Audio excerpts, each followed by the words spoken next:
Ilan pang overseas Filipino workers na piniling umuwi ng bansa sa gitna ng kaguluhan sa Middle East nakatanggap ng tulong mula sa pamahalaan.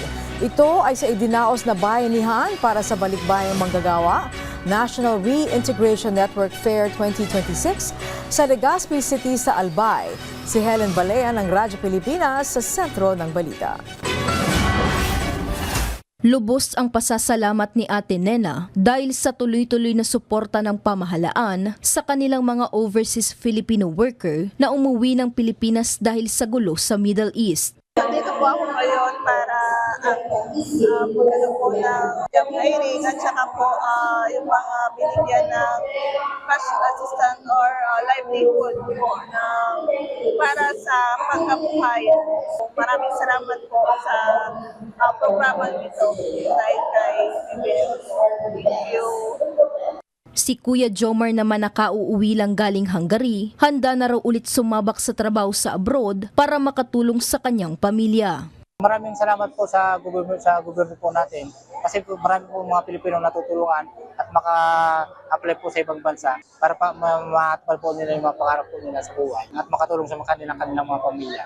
Kabilang sina Ate Nena at Kuya Jomar sa mga nakinabang sa bayanihan para sa balikbayang manggagawa National Reintegration Network Fair 2026 na ginanap dito sa Albay Astrodome, Legazpi City. Bukod sa 15,000 pesos cash grant mula sa Expanded Livelihood Development Assistance Program ng Department of Migrant Workers o DMW, may handog na iba't ibang programa at serbisyo ang higit 20 ahensya at pribadong sektor sa kanila gaya ng job matching at government-to-government hiring.